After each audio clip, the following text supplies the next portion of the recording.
And of course, Election Day is right around the corner, and Vice President Kamala Harris is making several stops in Michigan today, capping off her visit with a rally in Ann Arbor. And former President Trump was in Michigan over the weekend, hosting a rally in Novi, where he promised more manufacturing jobs and said he would save the auto industry. But does Detroit's auto industry need saving? Our Veronica Ortega explains where things stand now since the pandemic and also compared to the last few decades.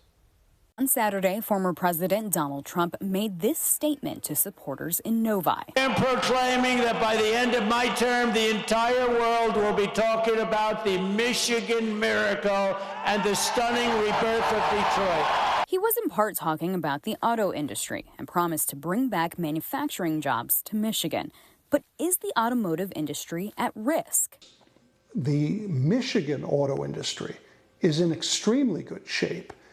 And the U.S. auto industry is stronger than it has been in years. Industry experts agree over the last 3.5 years, hundreds of thousands of new jobs have been created. We're seeing jobs created in all sectors of the auto industry. But if you look at the EV market alone, now, first of all, that's up about 10% this year. They say companies like General Motors are going to hit record earnings this year, but sales for Stellantis have been down most of the year. The company's CEO recently said in an interview that nothing is off the table, including plant closures or shutting down brands. Are there some problems? Of course. We're seeing issues at Stellantis.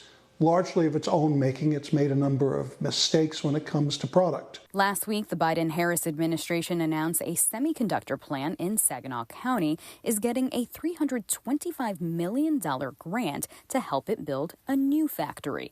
And experts say auto workers are making substantially more money with better benefits thanks to new contracts. What's needed here is to build up the domestic auto industry, which has been happening through investment by industry, but also incentivized by government to invest in battery electric vehicle production. For CBS News Detroit, I'm Veronica Ortega. And experts say in another example of automotive industry growth, LG recently announced it's shifting production of batteries for the Ford Mustang Mach-E from Poland to Michigan starting next year.